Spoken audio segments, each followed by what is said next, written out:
महिला reservation bill संसद में पारित नहीं हुआ, ये कहना है बीजेपी वालों या उसके अलायंस पार्टी साथियों का। और नरेंद्र मोदी ने ट्वीट करके भी बताया है कि महिलाओं इस अपना अपमान कभी नहीं भूलती है। तो बिल्कुल सही बात है, महिला अपना अपमान कभी नहीं भूलती है, ये हम लोग भी सब जानते हैं। और ये दरअसल दोस्तों ये था क्या, मैं आपको डिटेल में बताता हूँ, जो भी मेरे व्यूअर्स है जो मुझे देखते हैं।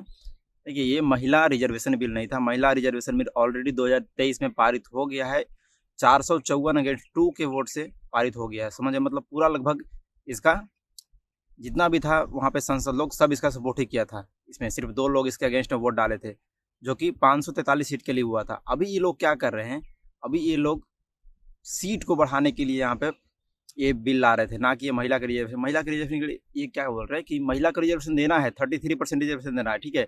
और ये कब देंगे, जब सीट को बढ़ाया जाएगा। 543 से लेके 850 तक सीटें बढ़ाना चाहते हैं, क्योंकि जनसंख्या बढ़ा है उसके हिसाब से बोल रहे हैं कि सीट बढ़ाएं, उसके बाद महिला को 33% उसमें से आरक्षण दे।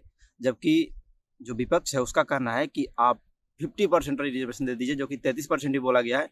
आप 50% रिजर्वेशन दीजिए महिलाओं को, लेकिन आप इसी में से दीजिए जो कि अभी चल रहा है फिलहाल 543 है। 543 में से आप 50% दीजिए। 33% लागू हुआ था, लेकिन आप 50% दीजिए, इसमें से हम लोगों का कोई भी इतराज नहीं होगा। लेकिन ये क्या है कि अपना जो मंत्री बैठा हुआ है, अपना जो यहाँ पे पॉलिटिशियन बैठा हुआ अपना गद्दी छोड़ना नहीं चाहता है, और इसको चाहिए। देखिए, सबसे पहले है ना कि ये इसका गढ़ है जो अभी बना हुआ है फिलहाल नॉर्थ इंडिया, बीजेपी का नॉर्थ इंडिया है जो फिलहाल गढ़ बना हुआ है, जो कि अच्छा खासा वोट है ये ला रहा है नॉर्थ इंडिया से। लेकिन साउथ इंडिया में है जो इसका बिल्कुल भी मतलब ना के बराबर इसका वोट आता है। पहले बात तो तमिलनाडु में देख लो, शायद 1 है या 0 सीट है इसका टोटल। आई थिंक पता नहीं कितना सीट है तमिलनाडु में, भूल गया मैं, 40 या 80 सीट ऐसी ही हैं। उसमें से 0 या 1 सीट आया है। सोचिए कितना खराब प्रदर्शन इसका है। और इधर जनसंख्या थोड़ा कम बढ़ा है, लेकिन बिहार में और यूपी में जनसंख्या ज़्यादा बढ़ गया है। तो उधर का सांसद कम से कम इधर से मतलब कि 75% जो सीट बढ़ेगा उधर ही बढ़ जाएगा नॉर्थ इंडिया में, साउथ इंडिया में नहीं बढ़ेगा। तो उधर अभी फिलहाल के हिसाब से देखा जाए तो बीजेपी का डोमिनेशन है। तो बीजेपी है क्या करेगा, उधर का सीट बढ़ा करके और भी, जो मान लीजिए कि एक सपोज दैट कि बिहार में पटना एक लोकसभा है, ठीक है, और पटना के एक लोकसभा में एक सांसद है, एक सांसद जीत के आया बीजेपी से। अब वो पटना का जो एक लोकसभा सांसद है उसी को 4 भाग में डिवाइड कर दिया जाएगा, ठीक है।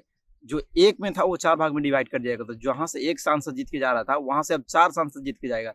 तो जितना लोग एक लोग को वोट कर रहे थे, मतलब जितना लोग जो वहां पे एक लोकसभा में है, वो सब मिल करके जिताए बीजेपी वालों को, ये को। तो उसी को अब 4 भाग में डिवाइड कर दिया जाएगा। तो वो भी तो जिताएंगे बीजेपी को ही ना, वो 4 जो खड़ा होगा वहां पे, वो 4 तो सब लोग भी उसी को वोट देंगे। तो 4 यहाँ जहाँ से एक जा रहा था वहां से 4 जाएगा। तो फिर कभी क्या बीजेपी सत्ता से हट पाएगी? ऐसे होगा तो नहीं हट पाएगी।